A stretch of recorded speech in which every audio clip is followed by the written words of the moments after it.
Sem mais demoras, meus queridos, bom dia a quem ainda não tive o prazer de cumprimentar. Sem mais demoras, vamos ao texto. Se no domingo passado eu consegui um versículo, vamos ver se a gente consegue mais hoje, está bem? Então não vamos perder ou gastar tempo com... Só uma breve pergunta. Quantos leram o prólogo durante esta semana? Não digam, só para eu não ficar muito feliz, está bem? Pensa só nisso. Vocês lembravam-se que tínhamos, não é? Sido lembrados para lermos. Amém? Vamos ler os primeiros 5 versículos e de seguida continuaremos a expor a palavra do Senhor. Amém? Vamos ler então João, Evangelho segundo João, capítulo 1, do versículo 1 ao 5. Diz assim: No princípio era o Verbo, e o Verbo estava com Deus, e o Verbo era Deus. Ele estava no princípio com Deus. Todas as coisas foram feitas por intermédio dele, e sem ele nada do que foi feito se fez. A vida estava nele, e a vida era a luz dos homens. A luz resplandece nas trevas, e as trevas não prevaleceram contra ela. Até aqui a palavra do Senhor. Vamos só orar mais uma vez, meus queridos. Senhor nosso Deus, nós te adoramos pela tua palavra, que estava contigo desde o princípio, por meio da qual todas as coisas foram criadas. Senhor, em Cristo nós reconhecemos a vida verdadeira, a luz que ilumina todo o ser humano. Permite, Senhor, que essa luz brilhe profundamente em nós, clareando os nossos pensamentos, as nossas escolhas, os nossos caminhos. Que toda a escuridão, Senhor, seja vencida pela tua verdade e que jamais nos afastemos da vida que vem de ti. Conduz-nos, Senhor, a caminharmos como filhos da luz, firmes na fé, constantes no amor, perseverantes na esperança. Oramos estas coisas agradecidos no nome do Senhor Jesus. E toda a igreja pode dizer amém. Fiquem sentados, meus amados. Muito bem. Depois de João, no versículo 1, nos afirmar quem o Verbo é, na sua essência, João agora vai mostrar que essa divindade não é abstrata nem filosófica, mas é operativa, histórica e absoluta. Vamos avançar então para o versículo 2 e 3. A divindade do Verbo na sua ação criadora. Diz-nos os versículos 2 e 3. Ele estava no princípio com Deus, todas as coisas foram feitas por intermédio dele, e sem ele nada do que foi feito se fez. A frase ele estava no princípio com Deus tem uma certa ênfase e uma grande proteção para com o erro. Aqui a teologia move-se da ontologia para a ação. Só chega para todos percebermos o que é ontologia. Ontologia é o ramo da filosofia ou da teologia que estuda o ser, isto é, o que algo é em sua essência. De uma forma bem direta, deixem-me dizer-vos, ontologia pergunta o que é, antes de perguntar o que faz.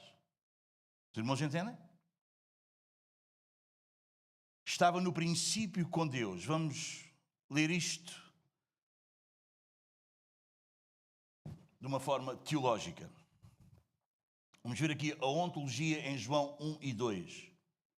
João começa com respostas a perguntas ontológicas, isto é, sobre o ser.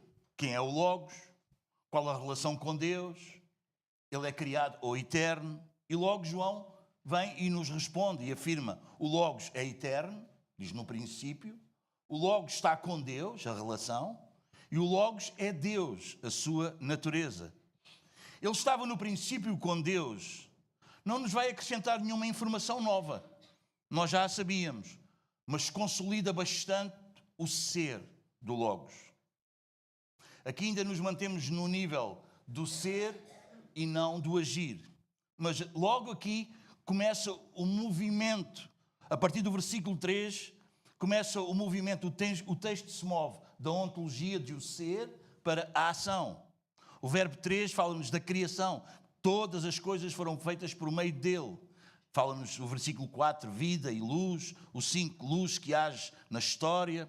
Se vocês leram o prólogo, vocês irão ver que 9 e 11, a entrada no mundo. No versículo 14, a encarnação, não é? O verbo se fez carne. Ou seja, quem o Logos é, isto é ontologia, determina o que o Logos faz, determina a ação. Os irmãos entendem? Ele é o que é e por ele ser o que ele é, ele faz o que ele faz. Fica fácil assim? Conseguimos perceber, meus amados irmãos?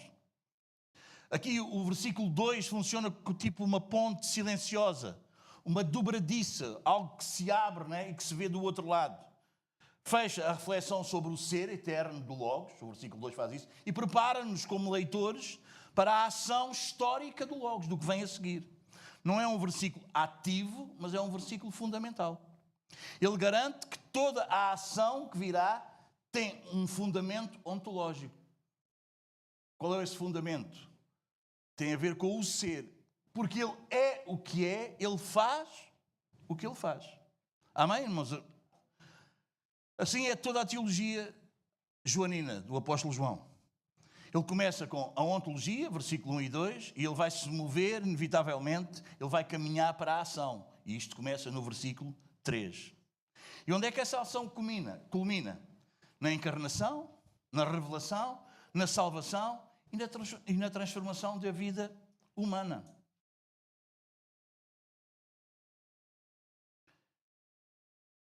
Em João não existe ontologia sem missão. Na identidade divina, sem o envolvimento dessa entidade com o mundo, ou no mundo. Conseguimos perceber isso? Ele estava no princípio com Deus. À primeira vista, vamos ver isto mais detalhadamente. Parece que o versículo 2 é uma redundância do versículo 1, mas não. Ele é, de uma forma deliberada, ele é repetitivo. Aqui, o ele refere-se a uma pessoa de forma inequívoca. João usa o pronome ele para deixar claro que o Logos não é um conceito, não é uma força, nem sequer é uma ideia abstrata. Ele é uma pessoa real, consciente e eterna. Aqui está a eternidade reiterada. Vocês irmãos entendem? João repete o mesmo do versículo 1. Isso significa que o verbo não entrou no princípio, o verbo não passou a existir no princípio, o verbo já estava lá quando foi o princípio. João está aqui a fechar definitivamente a porta para qualquer leitura que sugira que o Filho teve origem. E nós vimos isso com alguns versículos. João 17,5, nós vimos isso. Hebreus 1, 10 a 12, eu gostava que vocês fossem lá rapidamente, porque não há nada melhor do que nós lermos a Bíblia para sabermos a verdade. Amém? A Bíblia explica-se ela mesma, como eu vos digo muitas vezes. Hebreus 1, versículo 10 a 12.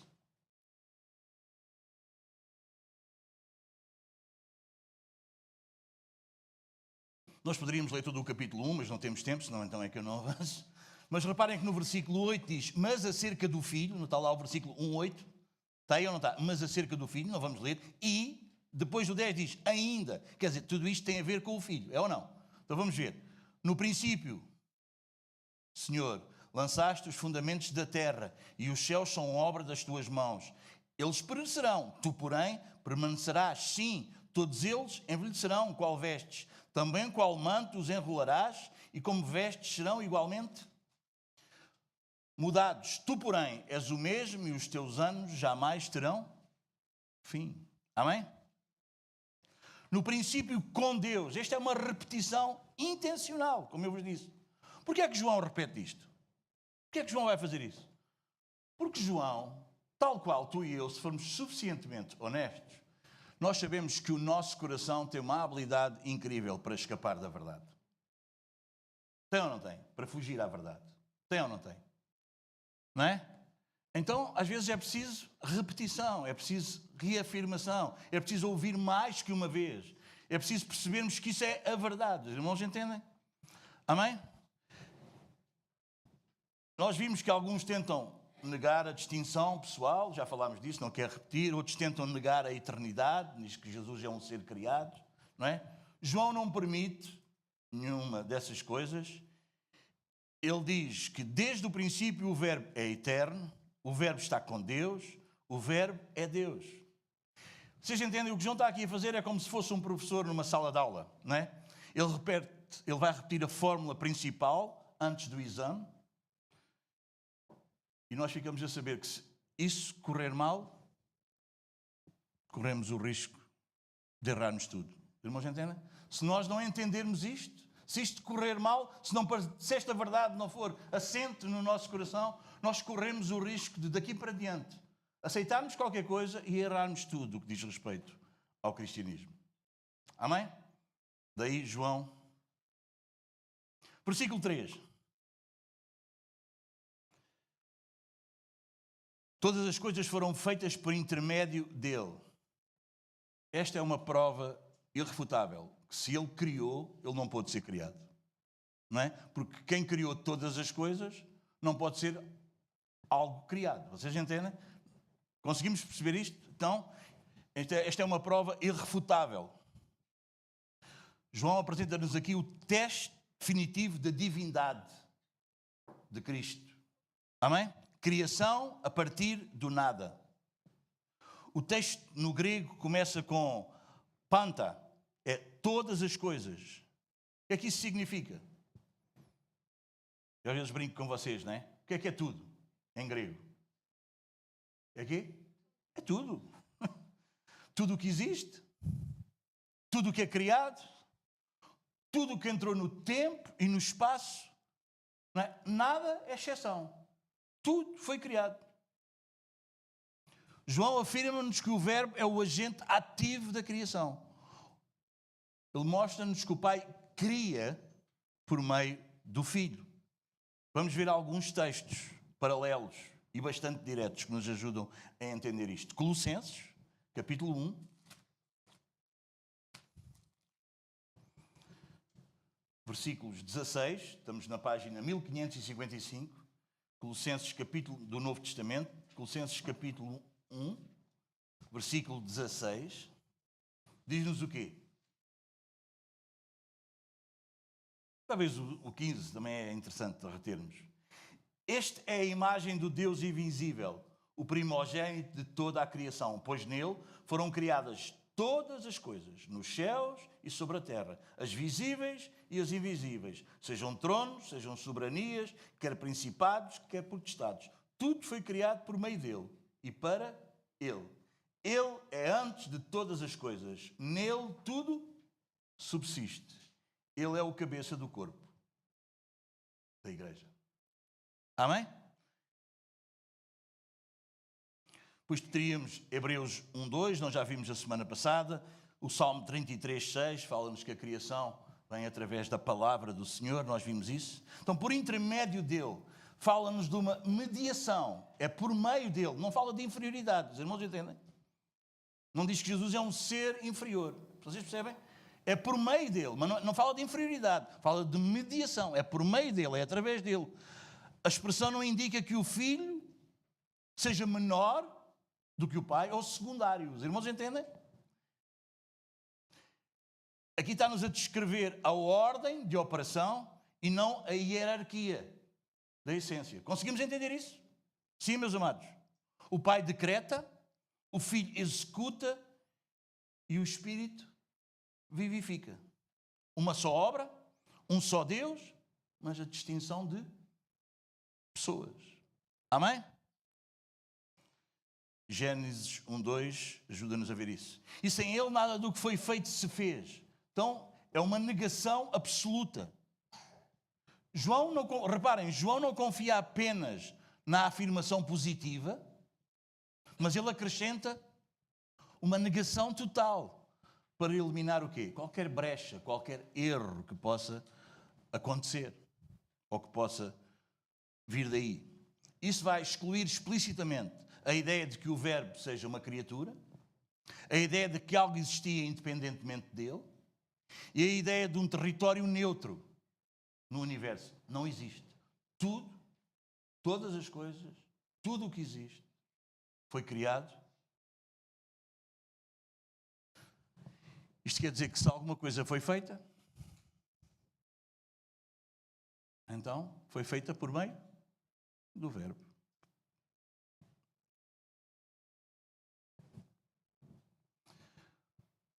A lógica teológica de João 3, versículo 3, 1:3, é irrefutável. O Verbo não pode ser criado, porque tudo o que é criado foi criado por Ele. Amém, meus amados? Isto é um argumento ontológico fechado, não deixa aqui brechas nem aberturas. Amém? Um argumento semelhante é Hebreus 3, versículo 4. Diz, pois toda a casa é estabelecida, ou toda a casa é edificada por alguém. Mas aquele que estabeleceu, ou aquele que edificou, todas as coisas é Deus. Se o Verbo criou todas as coisas, então o Verbo é Deus. É o que João nos está a dizer. Amém? Se João 1:3 é verdadeiro, e nós sabemos que de facto é, então Cristo é soberano sobre toda a realidade. Nada pode escapar à sua autoridade. Não existe área da vida, vocês entendem? Fora de Cristo. A ciência, a história, a moralidade, a redenção, tudo isso está sob Ele. Cristo não é apenas o nosso Redentor. Amém, meus amados? Ele é Criador e sustentador. Amém? Colossenses 1:17 diz, nele tudo subsiste. Amém? Então isto vai destruir algumas ilusões modernas dos dias de hoje. Por exemplo, a autonomia humana. Isso quer dizer que tu não pertences a ti mesmo.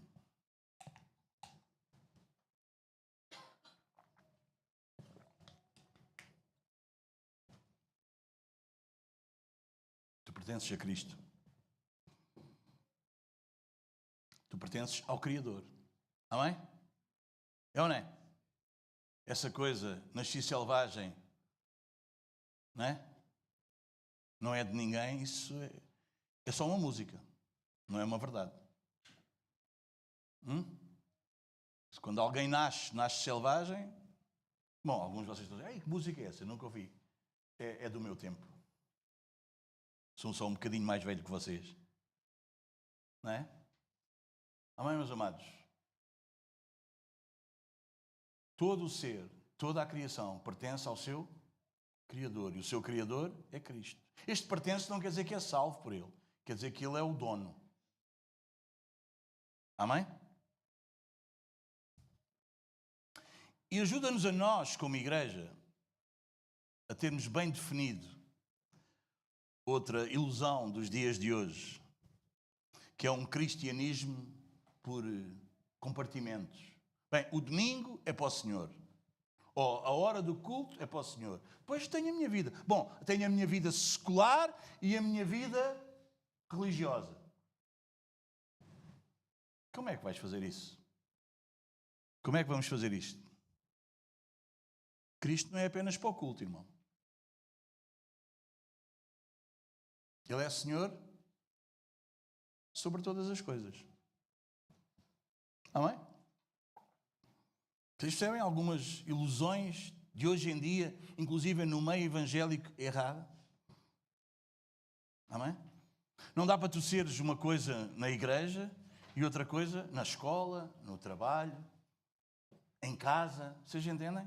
Não, isto acaba com os compartimentos. É ou não é?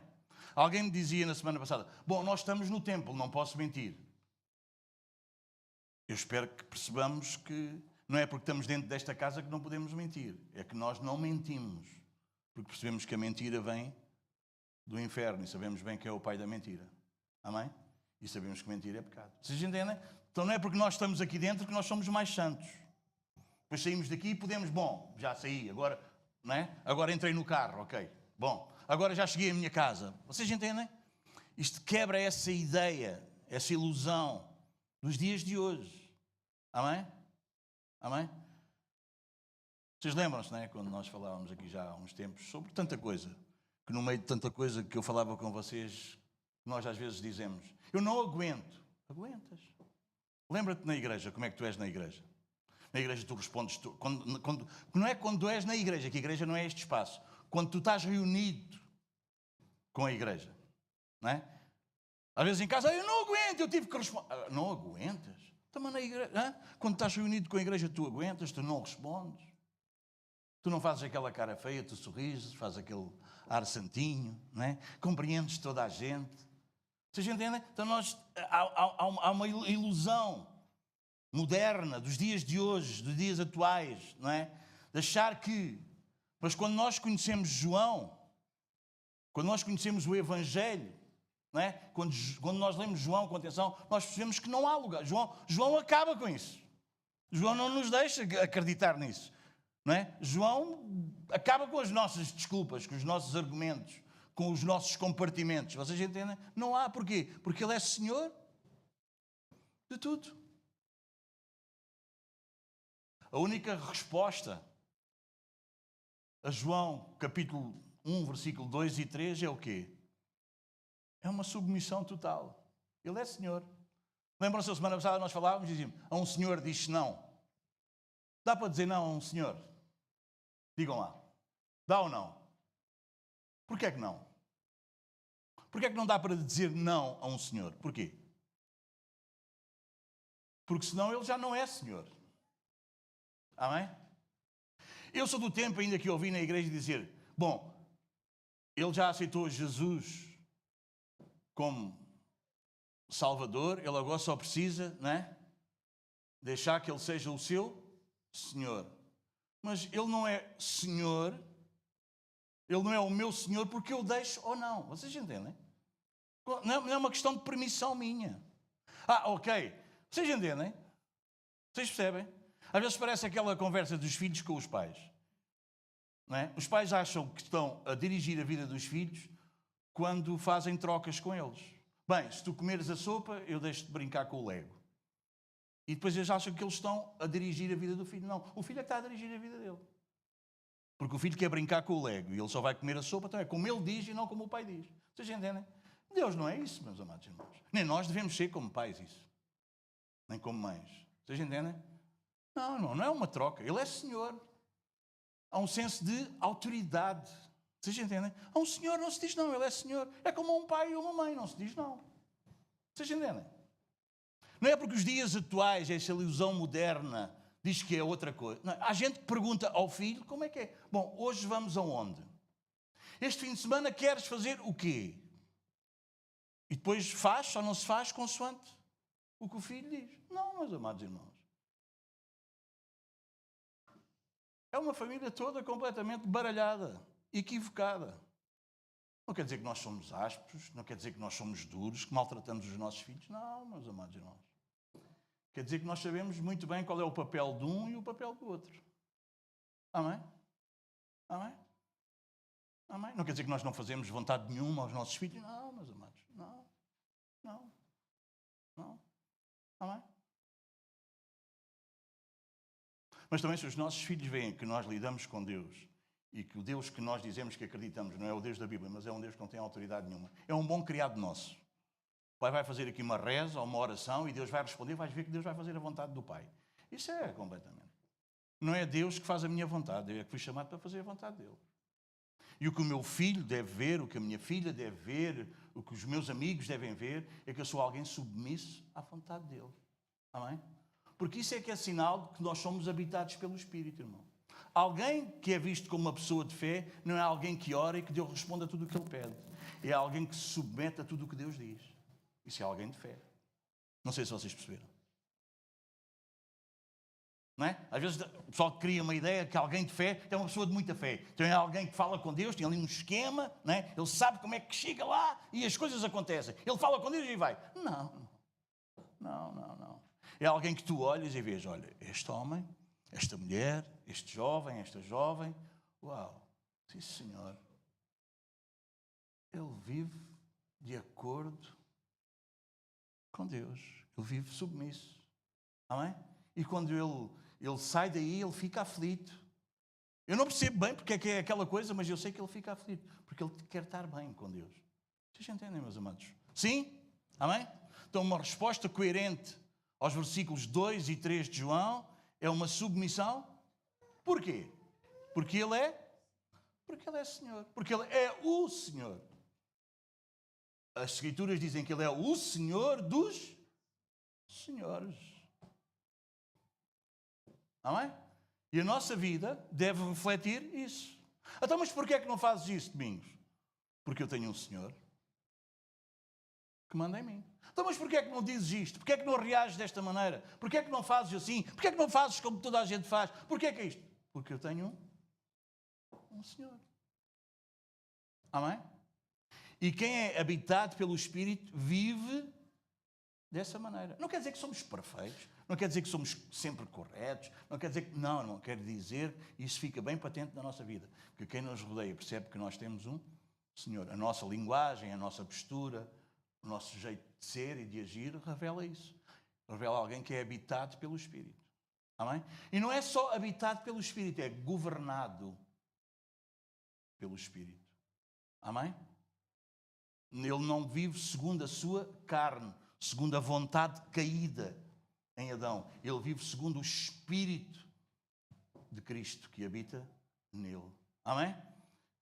Porque o Espírito é que mortifica, não é, as obras da carne. Amém? Há uma guerra. Tu tens uma guerra dentro de ti ou não? Ou está tudo em paz? Eu fico muito confuso quando as pessoas dizem: ai, pastor, desculpem. Ai, pastor, tenho uma paz. Eu fico logo aflito. Tens? Eu não. Eu tenho uma guerra dentro de mim. Porque a minha carne quer fazer uma coisa e o Espírito que em mim habita diz não, é outra. É um conflito. Esse é um bom conflito. Essa é uma boa guerra. Agora, se tu fazes tudo, dizes tudo, pensas tudo e está tudo ok, estás em paz, isso quer dizer que provavelmente não és uma pessoa habitada pelo Espírito. Se tu pecas e isso é na boa, se tu mentes e isso é, pronto, é só uma mentirinha, cuidado com isso. Cuidado com isso. Amém, meus amados? Então, em João 1, 2 e 3, ensina-nos que o Verbo é eternamente pessoal, o Verbo é distinto do Pai, o Verbo é plenamente Deus e o Verbo cria absolutamente tudo. A divindade de Cristo não é uma teoria, não é teórica, meus amados irmãos. Ela governa o universo. Então, se Cristo criou tudo, então nada no universo, nada que existe, é um território neutro. Vocês entendem? Nada. Cada molécula depende da palavra do Filho. Isso vai corrigir a nossa visão do mundo. Não é? Como eu vos disse, Cristo não é apenas para o culto, não é apenas para o domingo. Amém, meus amados? Ele é o Senhor da ciência, amém? Do conhecimento. Não é, meus amados? Como nós vamos fazer às vezes quando um irmão, uma irmã, alguém, né, vai ser operado, tem um acidente, está nas mãos, nós oramos, né, para que o Senhor dê, né, conhecimento àqueles médicos, sabedoria. Amém, meus amados irmãos? Porque Ele também é o Senhor da ciência. Amém? Amém? Nós louvamos a Deus pela ciência. A ciência não contradiz a Bíblia. Amém, meus amados? Antes pelo contrário. Antes pelo contrário, meus amados irmãos. Se o cientista, se aquele que estuda for honesto, ele vai perceber que nas Escrituras ele vai encontrar tudo aquilo pelo qual ele aprende. Nunca contradiz. A Bíblia não contradiz a ciência. Não há problema nenhum, meus amados irmãos. Amém? Não há problema nenhum. Se formos honestos. Se for gente honesta intelectualmente. Amém, meus amados? Amém? É verdade que há muitas coisas que tendem a negar, mas se formos honestos, amém? Chegamos aí. Ele é o Senhor da ciência, do trabalho, da família, até quando nós sofremos do sofrimento. Lembras da história de Jó? Não é? Quando o diabo foi lá, com os filhos de Deus, junto ao trono, não é, de Deus, e diz: estás a ver o teu... Aliás, Deus é Lembra o diabo de Jó. Porque o diabo nunca gosta muito de falar daqueles que se portam bem diante de Deus. Vocês entendem? É Deus que diz, então, o que é que andas a fazer? E Satanás diz, passear e vaguear pela terra. E Deus vai e diz, então, viste lá o meu servo Jó? Era o único que ele não queria que Deus falasse. Não é? Viste lá o meu servo Jó? Quando vocês lerem o livro de Jó, vocês vão perceber isso.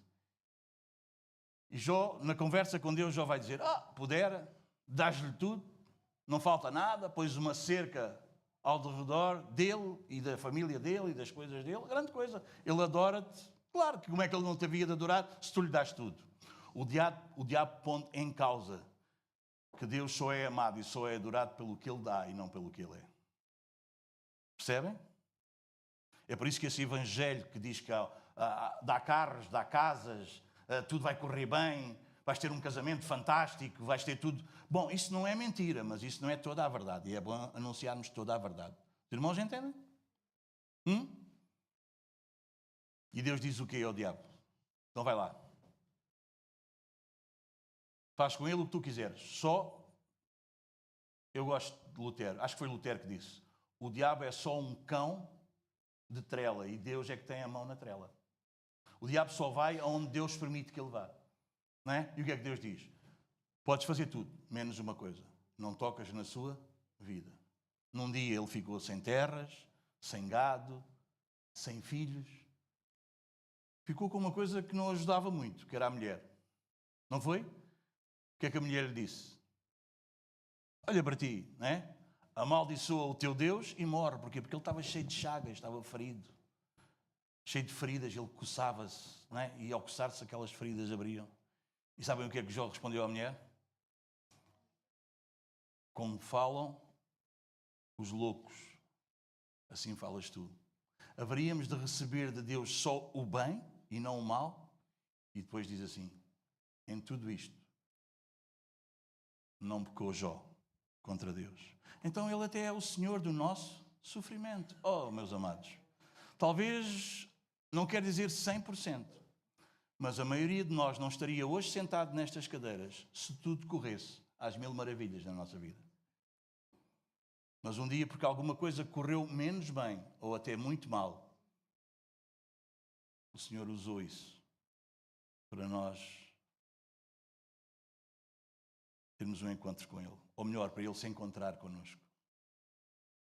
Amém, meus amados? Então Ele é Senhor até do sofrimento. Amém? Bom, vamos avançar? Bem, consegui... espetáculo, meia hora, 2 versículos. Estou a melhorar bastante. Versículo 4 e 5. A vida estava nele e a vida era a luz dos homens. A luz resplandece nas trevas e as trevas não prevaleceram contra a luz. Depois de ele afirmar que o Verbo é eterno, no 1, que é Deus e é Criador de todas as coisas, no versículo 3, João agora vai dar um passo decisivo. Ele vai ligar, ele vai conectar a obra da criação com a condição espiritual do homem. A cristologia aqui passa do cosmos para o coração humano. Diz a parte A do versículo 4. A vida estava nele. A vida aqui é como atributo essencial, não como dom recebido. A frase é curta, mas teologicamente é uma frase muito densa. Nele. Nele diz-nos o quê? Exclusividade absoluta. João não diz a vida vinha dele, mas ele diz a vida estava nele. Isso significa o quê, meus amados irmãos? Que a vida não é algo externo à pessoa de Cristo, não é algo que ele recebe, não é algo que ele distribui ocasionalmente. A vida reside nele como um atributo essencial. Vocês entendem? Como um atributo a essência dele. Vocês entendem? É vida. João, vamos a João, capítulo 5.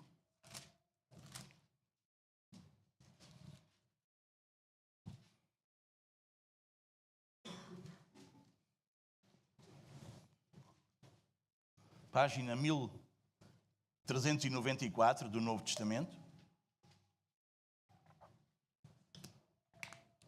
Bem, estou a dizer a página para quem tem uma Bíblia como deve ser, igual à minha. Está bem? João 5, 26. Estou a brincar, não é? Porque assim como o Pai, estamos lá? João 5, 26. Porque assim como o Pai tem vida em si mesmo, também concedeu ao Filho ter vida em si mesmo. João 14, um pouco mais à frente, um versículo que se eu começar a dizê-lo todos vocês conhecem. João 14, 6, o que é que diz? Não acredito. Isso. Hã? Está aqui atrás. Eu sou o caminho, a verdade e a vida. Então ele é a vida. 1 de João, cá bem no final, perto do Apocalipse. 1 de João. Estamos no Evangelho, mas temos 3 cartas de João. E a primeira carta de João, capítulo 5.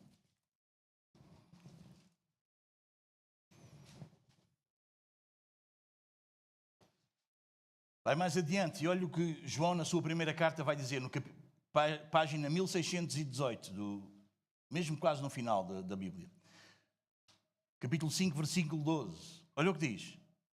Aquele que tem o Filho tem a vida. Aquele que não tem o Filho de Deus não tem a vida. Vida, a palavra aqui é zoe. É mais do que vida biológica. João não usa bios, a vida física, mas zoe, que em João aponta para quê? Para a vida espiritual, a vida eterna, a vida em comunhão com Deus. Claro, isto não exclui a vida física, não é? Não é uma coisa e outra. Conseguimos entender? Isto não exclui. Isto quer dizer que esta vida zoe transcende essa vida, vai para além dessa vida, vai para além do existir. Sim? João está a dizer que a vida verdadeira, aquela vida que o homem perdeu no Éden, que Adão perde, está somente em Cristo. Não em outro lugar. Conseguimos entender isso? Que precisamos ter em pano de fundo, vocês entendem? Nós precisamos estar a ler isto, a estudar isto, e com a mente pensando em Gênesis 2 e 3. Não é? No dia em que comeres do fruto, morrerás, não é? Então, e Adão e Eva morreram, deixaram de existir? Foi? Não. Eles morreram o quê? É isso que estamos a falar. Os irmãos entendem? Temos que ter isso, não é? A vida, qual vida? A vida que Adão tinha antes da queda, vocês entendem? Conseguimos perceber isso, irmãos? É isso que estamos a falar.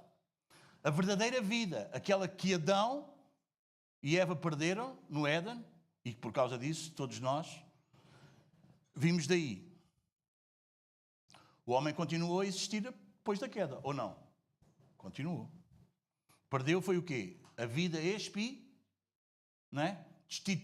Fomos destituídos do quê? Da glória de Deus, dessa vida. Amém?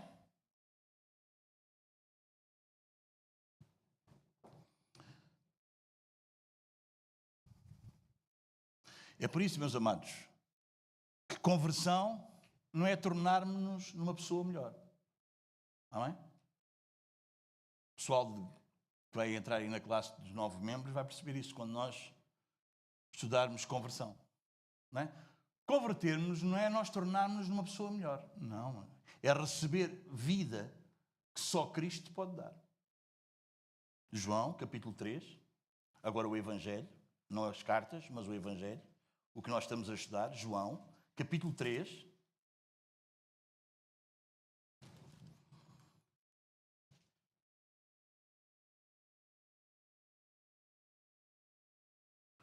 Reparem, a visita de Nicodemos a Jesus, João 3, 1 a 8.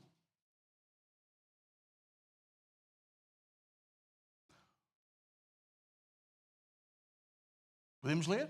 Página 1389. Podemos ler? Estamos aí? Havia entre os fariseus, não é? Um grupo religioso da altura, por sinal, o mais correto, moralmente falando. Vocês entendem? Eles eram mesmo minuciosos. Havia entre os fariseus um homem chamado Nicodemos, um dos principais dos judeus. Então não é? Vocês entendem? Não era um leigo da matéria. Vocês entendem? Este, de noite, foi ter com Jesus e lhe disse: Rabi, sabemos que és mestre, vindo da parte de Deus, porque ninguém pode fazer estes sinais que tu fazes se Deus não estiver com ele. Ora, numa igreja evangélica com o conceito moderno, Nicodemos era logo batizado. É ou não era? Reconhece Jesus, reconhece que os milagres que Jesus faz, diz que ele veio de Deus, acredita em Jesus, ora, molho. Vamos embora. Vamos embora. Mas olha o que Jesus diz a isso. Olha o que Jesus diz a isso. A isto, não é? A este conceito sobre Jesus que Nicodemos tinha, olha o que Jesus vai responder. Vocês entendem? A isto respondeu Jesus: em verdade te digo. Quando aparece em verdade, é como se nós hoje escrevemos tipo no computador a negrito. Vocês entendem? É um realce. É dizer, isto é bom tu não esqueceres. Isto é verdade mesmo. É uma verdade importante. Tudo é verdade. Mas isto é uma verdade para não esquecer. Em verdade te digo, se alguém não nascer de novo, não pode ver o reino de Deus.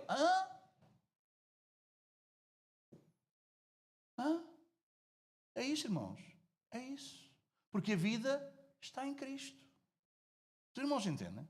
E se nós não nascermos de novo, se nós simplesmente existirmos com esse nosso primeiro nascimento que veio de Adão, vocês entendem?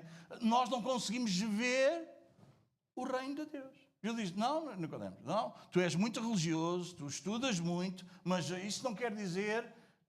Alguém está a entender? Eu não sei se tu sabes, mas há pastores que não nasceram de novo. E são pastores. Sabiam? Há igrejas que têm líderes que não nasceram de novo. Nicodemos, um dos principais dos judeus, vocês entendem? Mas não. Jesus responde a essa conversa do Nicodemos. Aliás, muitos, cuidado com as palavras, mas alguns que eu ouço, eu só fico com aquela impressão quase inegável que eles não nasceram de novo. Porque se eles tivessem nascido de novo, eles não tinham a retórica que eles têm, nem as suas igrejas faziam o que elas fazem. Vocês entendem? Nicodemos. Principal. Um dos principais dos judeus. A isto respondeu Jesus: se alguém não nascer de novo, não pode ver o reino de Deus. Perguntou-lhe Nicodemos: como pode um homem nascer sendo velho? Porventura voltar ao ventre materno e nascer segunda vez? Afinal, Jesus tinha razão, ele não percebia nada do assunto, para não? Vocês entendem? Vocês entendem? Não, é a postura. Vocês entendem? Nada contra quem tem postura, devemos ter postura. Não é o engravatado, não é uma aparência, não é uma igreja com uma carrada de gente. Vocês entendem? Não quer dizer nada, meu amado irmão. Nada contra, percebes? Não sou apologista do pequenino é que é bom, só os pequenos é que... Não é isso. Mas os irmãos entendem? Não percebia nada do assunto. Respondeu Jesus, versículo 5. Outra vez. Em verdade te digo, quem não nascer da água e do Espírito não pode entrar no reino de Deus. O que é nascido da carne é carne. E o que é nascido do Espírito é Espírito. Pois, se tu só estás... O teu nascimento, só nasceste uma vez. Percebes? Só nasceste de Adão. Amém? Então, isso é carne. É nessa natureza caída. Está separada de Deus. Mas o que é nascido do Espírito é Espírito. Não te admires de eu te dizer importa-vos nascer de novo. Quer dizer, não aches isto, o que é isso? Não aches isto uma loucura. Percebes? Meus amados, porque o problema do homem não é uma doença, irmão. Percebes? O problema do homem não é doutrina. O problema do homem não é educação. Vocês entendem? Os irmãos entendem? Eu acho incrível como é que as pessoas ainda não perceberam isso. Nada contra a educação, nada contra a ciência, nada contra o conhecimento, nada contra. Mas o problema do homem não é a falta de educação. Não é nascer numa família melhor, não é frequentar os melhores lugares. Nada contra quem pode frequentar os melhores lugares, estudar. Não é isso, irmão, que eu estou a dizer. Agora, o problema do homem é que é muito maior. Vocês entendem, meus amados irmãos? Vocês entendem? Amém, meus amados? Uma coisa é nós irmos ali às urgências ao Amadora Sintra, não é? E eles dizerem, bom, isso é uma gripe, você toma aí uns Benurons, toma aí mais não sei o quê, não sei bem o que é que se toma, não é? E bora. Outra coisa, foi eu chegar lá, fazer uma birra feito de criança, e o médico dizer-me, você tem um tumor, precisamos ver se é maligno ou benigno. Vocês entendem? E nós precisamos fazer uma biópsia. E mais tarde dizia, você precisa de um transplante. Então, o tratamento que é preciso, o que é preciso fazer, revela também o quê? A gravidade do problema. Vocês entendem? Percebe? Quando Jesus diz, olha, não te admires, não aches isto uma coisa qualquer. Necessário nascer de novo. Isso quer dizer o quê? Que é grave. Quer dizer que não pode encontrar uma solução aqui ou acolá, na religião, seja onde for. Quer dizer que é grave. O tratamento também revela a gravidade do problema, meus amados. E Jesus está a dizer, não fiques aí admirado porque tu achas que é só uma questão de tu estudares um pouco melhor a Bíblia, saberes um pouco mais. Não, Jesus está a dizer a Nicodemos, não, Nicodemos, não te admires, devo-te dizer. Necessário, sabe o que é necessário? É indispensável. É preciso nascer de novo.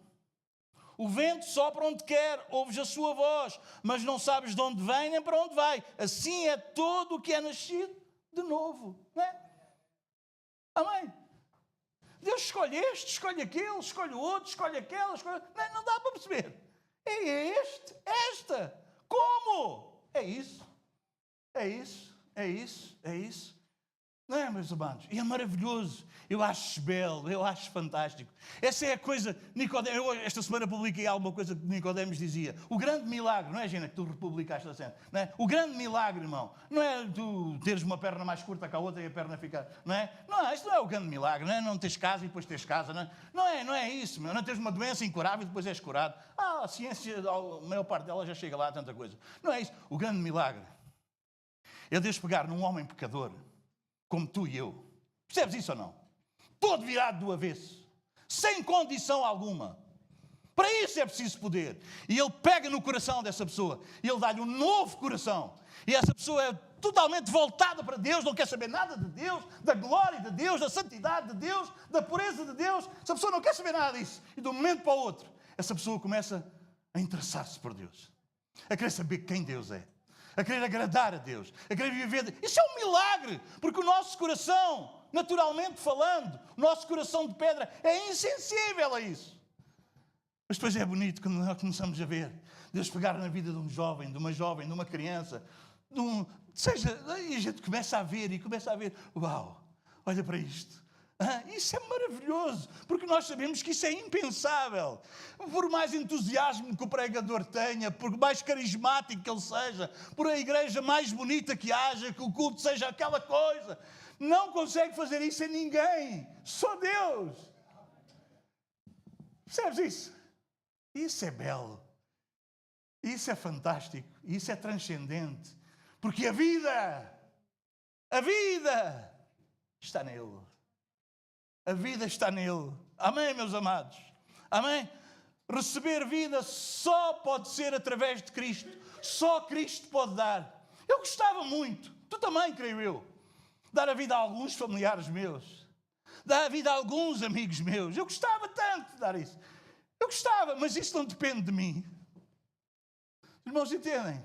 Não depende de ti. Porque a vida está nele. Amém. E é Ele. Louvado seja Deus. Parte B do versículo. E a vida era a luz dos homens. A vida revelada como luz, não neutra. Não algo neutro, mas confrontador.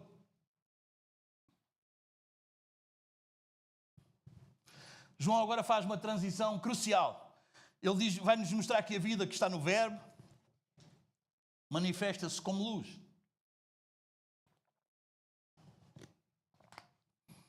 Luz aqui em João é igual a revelação moral, espiritual. Luz em João nunca é apenas uma informação intelectual. Ela envolve revelação de Deus, exposição do pecado, direção para a vida e o critério para o julgamento. Vamos ver alguns textos-chave. Estamos aqui em João 3 e vamos aproveitar. Vamos dos versículos 19 a 21.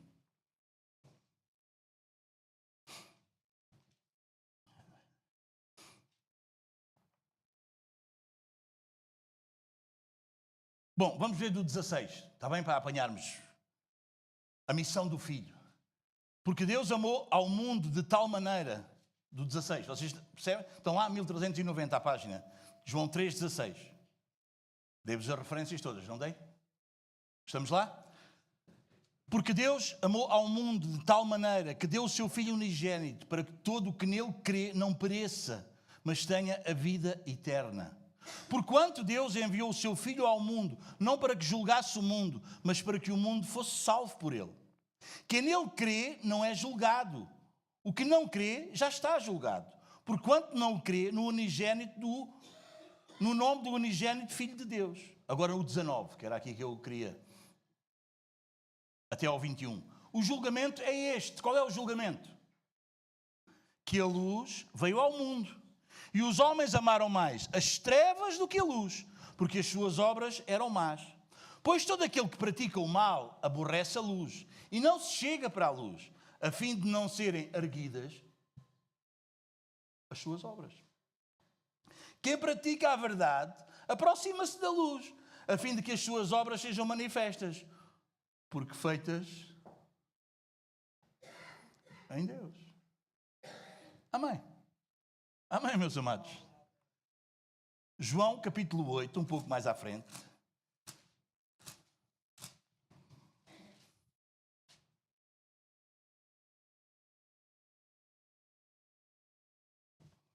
O que é que Jesus vai dizer?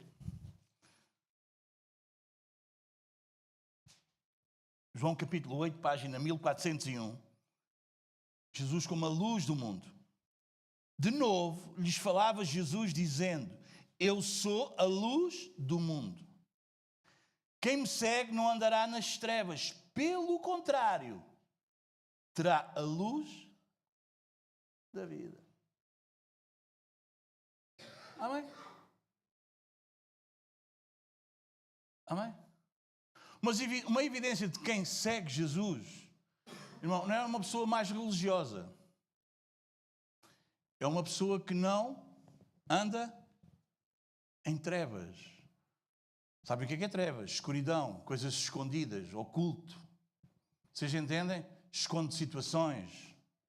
Se eu for ver o teu telemóvel, eu posso ver tudo do teu telemóvel.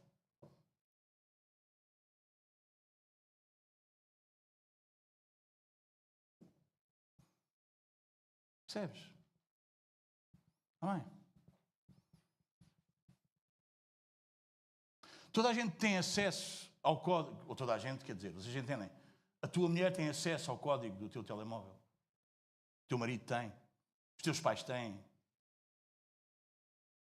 Qualquer pessoa pode visitar. Percebes isso? Não anda em trevas. Percebes? Percebes?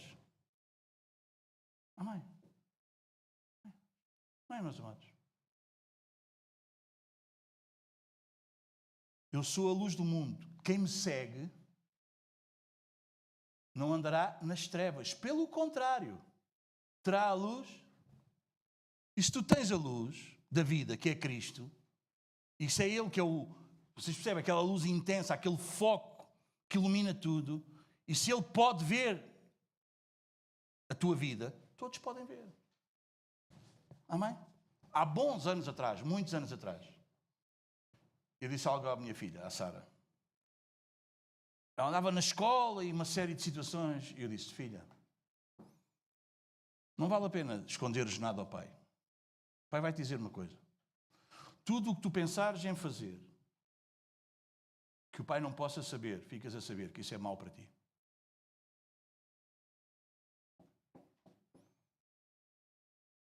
Não é?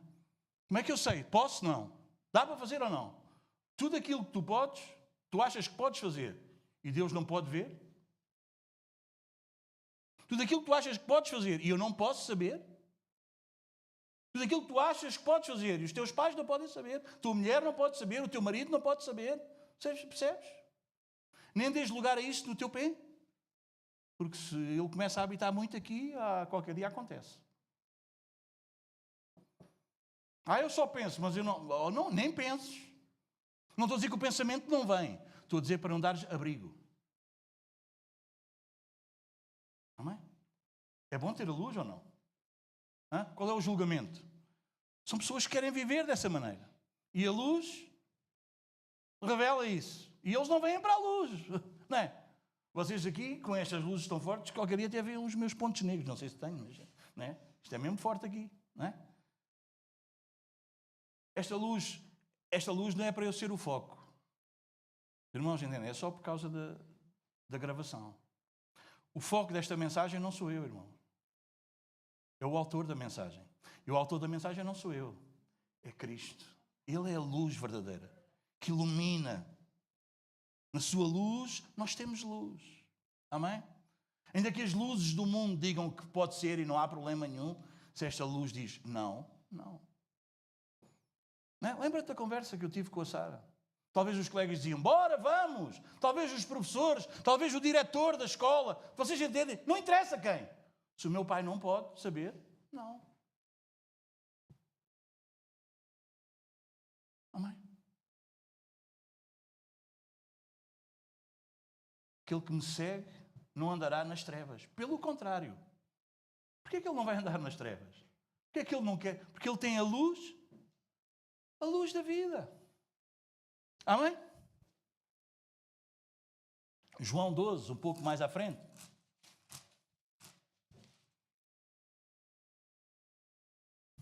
Versículo 46.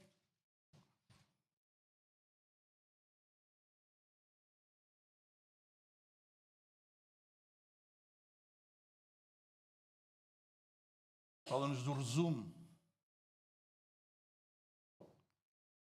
do ensino de Jesus. No versículo 46 diz assim, eu vim como luz para o mundo. Qual é o propósito? A fim de que todo aquele que crê em mim não permaneça na... Vocês conhecem aquela história das pessoas que dizem, eu também acredito, também tenho fé, também acredito muito em Jesus. Tenho muita fé. E depois tu olhas para a vida deles e é só trevas. O Jesus que ele está a dizer, ele diz o mesmo nome.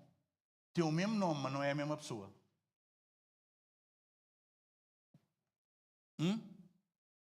Já percebeste que há mais pessoas com o teu nome, não percebeste? Como se costuma dizer, há mais Marias na Terra. Não é o que costuma dizer? O Domingos é assim. Não, quer dizer, o Domingos eu sou. Isto. Mas já, o Domingos, olha aí o Domingos atrás de ti, Rafa. O Domingos é o Domingos? Não. Não é porque tem o mesmo nome, não é porque a pessoa acha que... Não é este Jesus. Não é este Jesus. Não é, não. Não é. Mas é Jesus. Sim, mas não é este. Não é este. Eu também acredito em Jesus. Acreditas? Sim. Não é? Grande coisa. Tiago diz, grande coisa. Até os demónios acreditam e tremem. Acreditar e tremer não quer dizer que conheces Jesus. Transformação. Nascimento. Novo nascimento. Vocês entendem? Regeneração. Vocês entendem? Isso quer dizer. A obra de... Não é o que tu fazes para Deus. É o que é que Deus já fez em ti. Deus luta contigo, Deus transforma-te. Há um processo de santificação diário na tua vida. Tu vives arrependido e arrependendo diariamente. Quando tu pecas, tu ficas triste ou tu tentas esconder o pecado? Queres ver se ninguém te descobre? Porque estás mais preocupado com a tua reputação do que com o teu caráter. Sabes que diante de Deus, já viste se Cristo estivesse preocupado, se Jesus estivesse preocupado com a sua reputação, ele não tinha ido à cruz. Porque naquelas cruzes romanas eram os malfeitores, os assassinos, os ladrões. Vocês entendem? Isso é que era... Esses é que eram pregados no madeiro. Esses é que eram pregados na cruz. E Jesus, a sua reputação fica de quê? Ele é prendido com os malfeitores. Jesus não está preocupado com a sua reputação. Ele está comprometido com o caráter. Vocês entendem, meus amados irmãos? Vocês entendem? Jesus não estava preocupado com o que é que os outros religiosos ou romanos diziam dele. Jesus estava comprometido com o que o Pai tinha dito acerca dele. Amém, meus amados? Amém. Eu duvido muito de cristãos que se dizem cristãos que são muito preocupados com a reputação e nada preocupados com o caráter. É tipo, se ninguém souber, está tudo bem. Isso é horrível, isso é anticristianismo. Vocês entendem? Isso faz-me lembrar a minha velha vida. O problema não é roubar, é ser apanhado. Isso é a velha vida.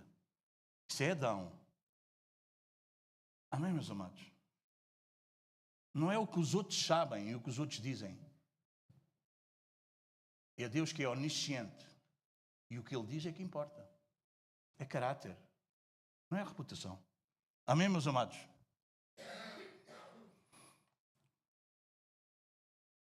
Não permaneça nas... Eu vim. Foi para isso que Ele veio. Vocês entendem? Vocês percebem, meus amados irmãos? A gente que acha que Ele veio para dar uma vida melhor. Vocês entendem? Para ter tudo mais fácil. Para não termos mais problemas. Não. Ele veio. Para isso, eu vim. A fim de que todo aquele que crê em mim não permaneça nas trevas. Amém? Vocês entendem? A pessoa não quer trevas, a pessoa não quer escuridão, a pessoa não... Vocês entendem? Não quer. A pessoa quer viver na luz. Amém? Há algo dentro dele que é muito maior do que tudo que está à volta dele, fora dele. Vocês entendem? A pressão é interior, não é exterior. Vocês entendem? Não é uma opressão, é uma expressão. Vocês entendem? O que está em mim não permite isso. O que está em ti, que és igreja, não permite isso. Vocês entendem? Não é uma pressão. A pessoa não é oprimida pelo que é que os outros vão pensar. É uma expressão. O que está dentro dele não deixa, não permite, eu não posso. Amém? Até ninguém precisava de saber, mas ele confessa. Amém? É uma expressão, ele não aguenta. Ele não aguenta que as pessoas tenham uma visão acerca dele, que ele não é de verdade. Ele não quer isso. Ele não quer impressionar, ele quer ser. Vocês entendem, meus amados irmãos? Ele não quer aplausos da terra. Amém? Ele quer ser recebido no céu. Alguém está a entender o que estamos a falar ou não? Amém, meus amados? Para que todo aquele que crê não permaneça nas trevas. Dos homens. O versículo também nos fala dos homens, não é? Ele é a luz dos homens. Não é? João não diz de alguns, mas dos. Aponta para quê? Para a universalidade da queda. Todos caíram. Todos chegamos a este mundo dessa forma. Separados, longe de Deus. Deus está irado. Amém? Essa coisa que o pessoal que acha que quando nascemos somos bonzinhos. Depois a gente estraga-se. Não. Então quem é que ensinou a um menino assim tão pequenino, como os nossos, a mentir, não é? A fazer birra, não é? A querer só os seus direitos, a conseguir manipular os pais e as mães? Quem é que ensinou isso? Com quem é que ele aprendeu isso? Isso é a sua natureza. Alguém que estuda essas coisas diz que se um bebê, quando está com fome e quer ser amamentado pela mãe e faz aquela birra e chora, se ele tivesse força, ele matava a mãe. Tal é a ira que ele sente. De onde é que isso vem? Vocês entendem, irmãos? Vocês entendem? Isso é o coração. É o coração. É um coração de pedra. É um coração frio, gélido, parece mármore. Não está nada sensível às coisas de Deus. Fala da universalidade da queda e, é claro, também vai falar do quê? Da universalidade do quê? Da necessidade. Todos necessitam de salvação. Todos, não há ninguém. E se todos nasceram caídos, separados de Deus, se todos têm essa necessidade, então todos são o quê? Responsáveis. Todo homem precisa dessa luz. Porque todos estamos em trevas sem Cristo. Meus amados, deixa-me dar-te uma ilustração para perceberes isto um pouco melhor. Deixa-me dar-vos. Quando um quarto, um local da nossa casa, está todo desarrumado, vocês entendem? Mas a porta está fechada. Ninguém sabe como é que isso está. Não é? Mas quando se abre a porta e a luz entra, nós vemos a bagunça que está lá dentro. Vimos ou não vimos? Vocês acham o que é que a luz faz? A luz faz a bagunça? A luz só mostra o quê? Lá está. Vocês entendem?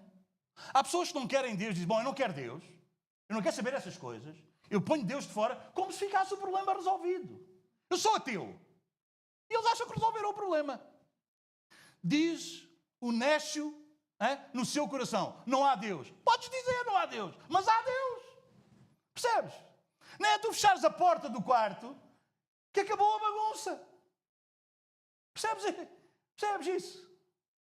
Há gente que acha, eu não acredito em Deus. Eu não quero saber dessas coisas. Ok, muito bem. E achas que isso vai mudar Deus? Vocês entendem? Não, irmãos. Só revela o que lá está. Amém? Então, qual é a tua responsabilidade? Porque isso também nos Ok. Então tu gostas da bagunça e fica tudo na mesma. Não é? Ou amas a escuridão, ou amas a ordem. Ou amas a Deus, ou queres pôr tudo. Amém? Isso diz a nossa natureza. Amém? E porquê é que nós agora amamos a ordem? Porquê é que nós... mas é preciso tanta coisa. Mas é tão picuinho. Vocês da Igreja Reformada são muito... vocês são muito... Aquilo é muito... muita coisa. É a palavra, e só a palavra, e o versículo, e a Bíblia diz. É isso. Porquê? Porque não somos melhores que os outros? Não, porque Deus transformou o nosso coração. E nós amamos a ordem. Nós amamos a verdade, nós amamos a luz. Nós amamos a Deus. Amém? Nós não somos humanistas. Nós somos cristãos. Alô, pessoal? Não é o homem acima de tudo. É Cristo acima de tudo. É por isso que é cristão. Amém? Percebes? Há gente que acha que o problema é ter a porta aberta. O problema é entrar a luz. Se eu apagar a luz, não é ignorares. Porque todos são Tu não podes sair daqui desta manhã, desculpa, na mesma como tu entraste. Percebes? Porque tu és responsável a partir de agora por o que tu... Eu não estou a meter-te medo, estou só a deixar claro. Percebes isso? Amém, meus amados? É isso que Jesus veio, é por isso que muitos não querem. Deus não existe. Não é? E depois ainda por cima acham, ou que esse Deus que eles dizem que não existe se preocupa com isso, ou como não existe, ou senão que nós que acreditamos em Deus nos preocupamos com isso. Miserável.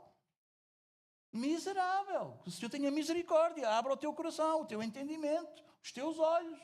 Porque o príncipe deste século faz o quê? Cega o entendimento dos incrédulos, para que eles não vejam a glória de Deus na face de Jesus Cristo, lá em Romanos 4. Não é, meus amados?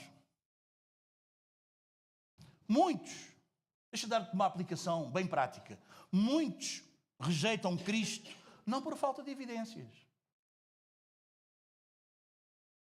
mas por amor ao pecado. E agora eu tenho que deixar isto. E agora eu tenho que deixar aquilo. E agora eu tenho que deixar, não é? E agora, não é? E agora tenho que passar a ser um homem como um homem deve ser. E agora tenho que passar a ser uma mulher como uma mulher deve ser. E agora tenho que passar a ser um filho como um filho deve ser. Eu gosto mais de... Eu gosto mais de ser rebelde. Eu gosto mais de fazer o que me apetece. Esta coisa da igreja, isto é... Não é? Malta mais nova, isto é mais para os velhos, não é? Isto é para vocês. Pronto. E quando eu for mais velho, depois eu venho. Cuidado com isso. Cuidado com isso. A luz. Sabes o que é que a luz exige? Rendição.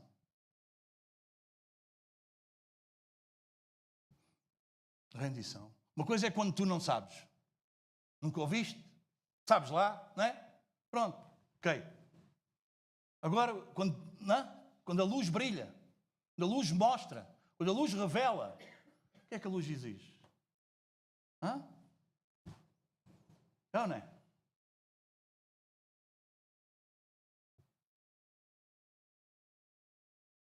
Eu no meu trabalho, a gente pinta uma parede.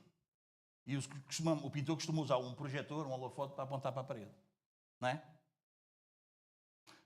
Geralmente eu consigo ver os defeitos da parede. Porque a minha profissão mesmo é pintor, eu consigo ver. Tenho um olho mais preciso, mais clínico nessa questão do que no outro. Sabe o que é que os pintores que trabalham para mim às vezes fazem? Desviam um holofote. Sabe qual é o problema? É que depois quem vai viver para lá, liga as luzes. Vocês entendem? É por isso que Cristo é Senhor. Ele veio para habitar na tua vida, não para ser uma visita ao domingo. Percebes? Amém? Ser religioso não compensa, irmão. É só seres... É só ir indo. Como é que se diz? É só ir sendo enganado até te encontrares com Deus. Isso é uma fraude. Não vale a pena ser religioso. Não queres ser religioso. Amém? Bom, 5. Hoje vou terminar. A luz resplandece nas trevas. Bom, a iniciativa é de Deus, é soberana. Observe o verbo, está no presente, é resplandece. A luz não esperou as trevas se dissiparem, desaparecerem. A luz não reagiu ao pedido do homem. A luz entrou no mundo que estava na escuridão. A iniciativa é soberana. Não é uma resposta à busca do homem. Romanos 3,11, como nós bem sabemos, diz: não há quem busque a Deus. A encarnação de Jesus, como nós vimos na mensagem do Natal, não acontece porque o mundo estava pronto. Não, irmão, tanto não estava pronto que os seus não o receberam. Veio para que eram seus e os seus não o receberam. Nem havia lugar para ele na hospedaria. Seja, não é o mundo que estava pronto. Jesus não veio porque o mundo estava pronto. Bem, está tudo preparado, não é? É como alguns que querem pregar o Evangelho, preparando o terreno. Vamos preparar o terreno para o Evangelho. Vamos preparar aqui a cama. Hoje vamos dar uma refeição. Amanhã vamos dar um saco de comida. No outro dia nós vamos dar uma roupa. Vamos preparar aqui o coração para o Evangelho. Vais passar toda a vida a dar comida e roupa e ele não se vai converter. Não quer dizer que não devemos de ajudar. Atenção. Não ponham na minha boca o que eu não disse. É só o que eu disse. Não quer dizer que não temos que ajudar. Não quer dizer que não temos que ser solidários. Vocês entendem? Mas às vezes é só aguentar a pessoa enganada mais tempo. Vocês entendem? Não foi porque estava preparado, o mundo estava preparado para receber Jesus que Jesus veio. Não. Não foi, irmão. Foi por iniciativa divina. No tempo determinado, no tempo certo, no tempo de Deus, no relógio de Deus, que Deus está fora do tempo, Deus disse: é neste momento. E é neste momento. Amém?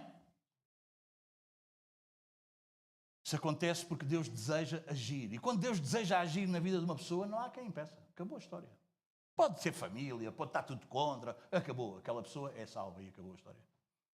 Porque é por soberania, por decisão de Deus. E as trevas não prevaleceram contra ela. Bom, aqui nós percebemos duas coisas. Que a luz tem oposição, tem ou não? Mas que as trevas são derrotadas. Imaginem este lugar todo escuro. Trevas, escuridão, noite. Não é? Estamos aqui às 2 da manhã. tudo, não é? Aí a porta fechada, um pano preto ali, entramos aqui dentro. Há alguma luz? Bom, há do relógio lá ao fundo. Está sempre ligado. Mas se ligarmos um fósforo, uma luz bem fraquinha, ela vence as trevas. Então, diz o versículo 5, parte B, a luz resplandece e as trevas não prevaleceram contra ela.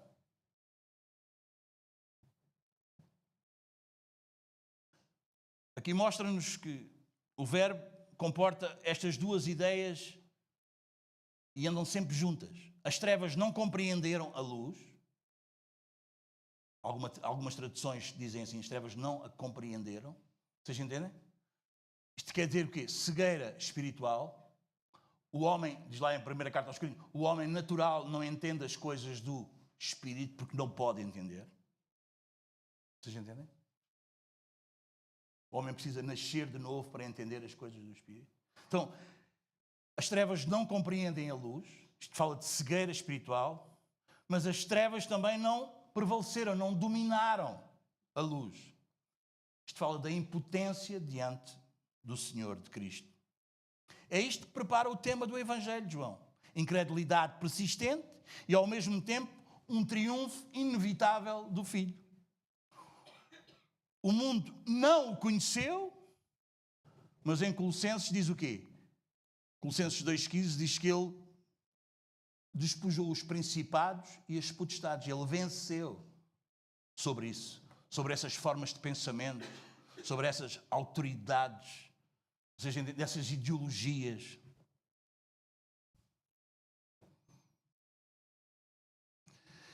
Então, se é verdade que as trevas, que a escuridão não vence a luz revela simplesmente que alguém ama a escuridão, as trevas, o pecado. Mas uma coisa é certa. Nós sabemos também pelo Evangelho de João e por estes versículos que quando a luz acende, como eu vos dizia, tem um simples fósforo, o que é que acontece às trevas? As trevas recuam. É isso que acontece. É por isso que nós, como cristãos, irmãos, nós não vivemos em pânico. Nós não somos indiferentes, nós não metemos a cabeça na areia, nós sabemos que o mal é sério, que ele existe, que ele é real, mas não é soberano. Amém? Cristo é. Nós olhamos para uma vida toda descontrolada, tudo baralhado, tudo virado do avesso, tudo, bom, não há, vocês percebem quando não há ponta para onde se pega. Às vezes algum pessoal diz, bom, agora, olha, só Deus. Mas não é só, é em todas as condições. É só Deus mesmo. O que nós percebemos no Evangelho de João é que o mal não é soberano. Cristo é. E quando Cristo entra, Cristo vence as trevas, Cristo vence o mal, a destruição, o maligno. Vocês entendem? Isso não é fantástico? Não vale a pena estudar os versículos de João? Amém? A verdade-chave aqui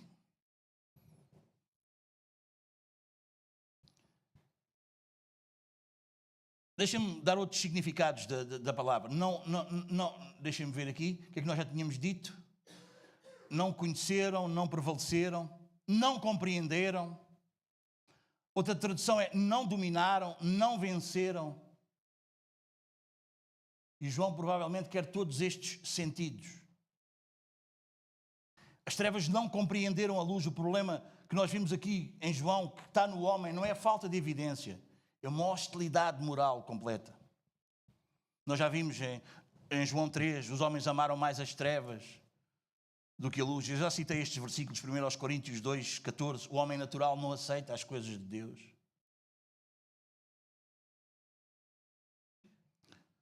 As trevas não venceram a luz. Apesar da rejeição, da cruz, da oposição e da morte, nós sabemos muito bem o quê? Que Cristo não foi derrotado. Pois não? A luz não foi derrotada. Pois não, meus amados? A cruz não foi uma derrota, foi um triunfo. E a ressurreição é o sinal desse triunfo e dessa vitória definitiva. Em João 16, 33, o que é que Jesus diz? Eu venci o mundo. Hã? E qual é a vitória que vence o mundo?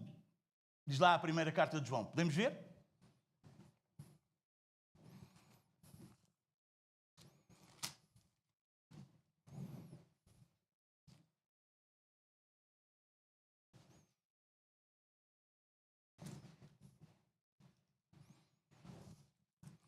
Alguém me pode ajudar que eu não tenho esse versículo aqui?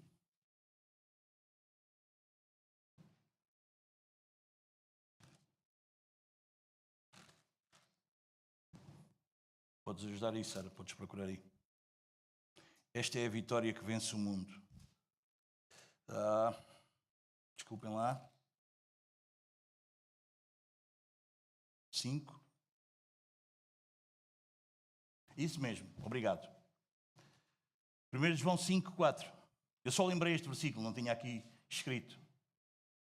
Diz, porque todo o que é nascido de Deus vence o mundo. O que é isto vence o mundo? A página 1618. O que é isto vence o mundo? Vence esta cosmovisão, esta ideia como o mundo pensa, a forma de pensar do mundo, a forma de agir do mundo, a forma de viver do mundo. Porque todo o que é nascido de Deus vence o mundo. E esta é a vitória que vence o mundo. O quê? A nossa? O que é que aqui quer dizer nossa fé? O nosso conhecimento, a nossa confiança nas Escrituras. Isso é a nossa fé. Porque fé não é só acreditar. Fé é confiar, é crer, é descansar. Quem é que vence o mundo? Senão aquele que crê ser Jesus, o Filho de Deus. Amém? Então João, nestes 5 versículos que nós estudamos nestes 2 domingos, constrói aqui uma linha teológica contínua. Do versículo 1 a 3, ele mostra-nos Cristo e que Ele é o Criador. No versículo 4, que Ele é a fonte da vida. No versículo 5, que Ele é a luz vencedora. Então quer dizer que o mesmo verbo que cria o universo é o único que pode restaurar o homem, nós percebemos isto. Então nós temos aqui criação, queda, redenção, e não são histórias separadas, vocês entendem? Não é uma coisa e outra, não, de maneira nenhuma. Elas se encontram na pessoa de Cristo.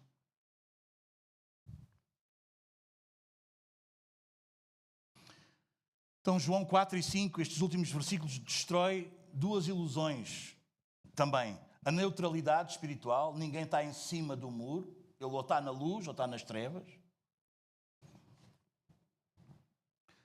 O otimismo do homem de hoje em dia, que acha que o homem precisa simplesmente de educação, de orientação, mas o homem não precisa simplesmente disso, o homem precisa de vida, de uma nova vida.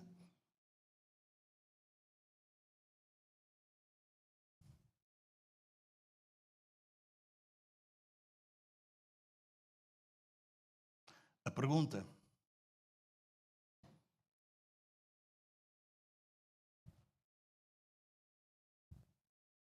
não é, tu entendes a luz? Não é. A pergunta bíblica que nós devemos fazer a nós mesmos é: tu saíste das trevas para a luz? João 12, 36 diz-nos: enquanto tendes luz, crede na luz, para que vos torneis filhos da luz.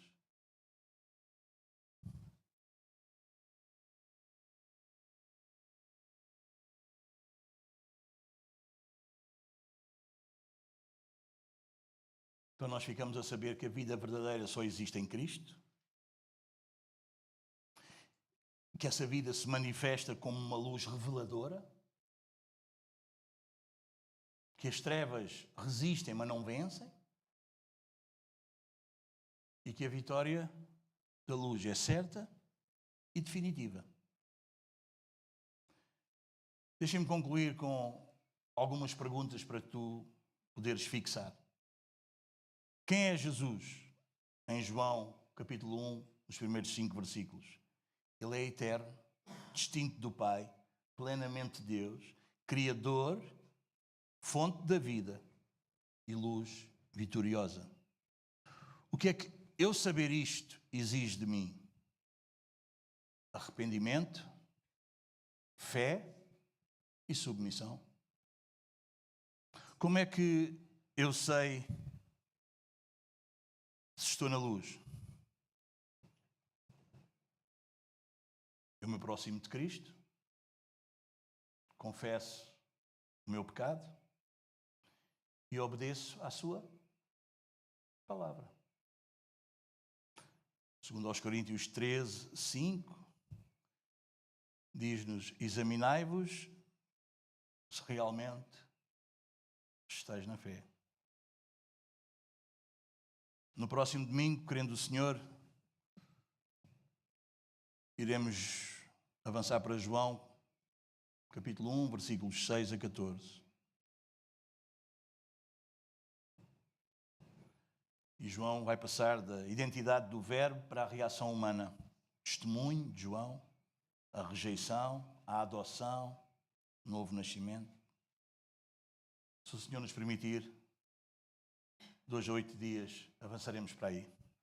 Gostava de terminar e antes de passar para adorarmos e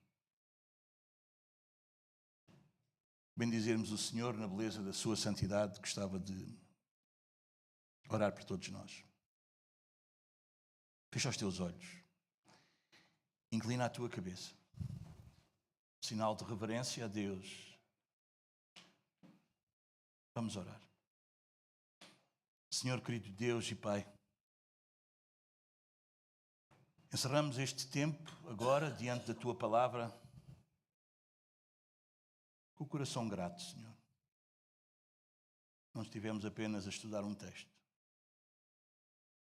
Estivemos diante da revelação do Teu próprio Filho, o Verbo eterno, aquele que é Deus, que estava contigo desde o princípio e que é a fonte da vida e da luz. Agradecemos porque sabemos, Senhor, temos convicção que a Tua Palavra não volta para trás vazia. É verdade. É verdade que ela nos confronta, nos examina, nos corrige. Afinal, ela nos chama para mais perto de Ti. Senhor, se hoje de manhã, após ouvirmos a exposição da Tua Palavra, há algo em nós que foi exposto pela Tua luz, dá-nos arrependimento sincero, Senhor. Se algo em nós foi fortalecido, Senhor, que recebas Tu e Tu somente a glória. Não o pregador, mas Tu. Não porque eu entendi, mas Tu. Não porque sou melhor, porque consegui perceber, mas Tu. Sim, Senhor. Se fomos esclarecidos, tão bom. Guarda-nos então na verdade. Pedimos, Senhor, que aquilo que nós ouvimos não permaneça apenas no entendimento, mas que possa fazer essa viagem da nossa cabeça até ao nosso coração. E que isso se possa traduzir nas nossas vidas, em vidas transformadas. Mais uma vez, te pedimos, Senhor, para Tu nos livrares de uma fé superficial, desse cristianismo que não passa, é apenas intelectual. Conduz-nos a uma fé viva, obediente, rendida à pessoa de Cristo. Que a luz do Teu Filho continue a resplandecer em cada um de nós, dissipando toda a escuridão, colocando em ordem os nossos afetos, firmando os nossos passos, orientando as nossas decisões, Senhor. Guarda-nos, Senhor. Sustenta os cansados, possas consolar aqueles que estão abatidos, fortalecer aqueles que se encontram fracos. E faz-nos a cada dia lembrar que a vida não está em nós, mas naquilo que é a própria vida. Que daqui a pouco, quando sairmos deste lugar, não saiamos apenas com mais conhecimento, mas com mais temor, mais gratidão e mais amor pela pessoa de Cristo. Senhor, mais uma vez, entrego tudo a Ti, confiado na Tua graça que é suficiente. É em nome do Senhor Jesus, o Verbo eterno, a nossa luz, a nossa vida, que eu oro nesta manhã. E pedi à igreja que todos pudessem dizer: Amém.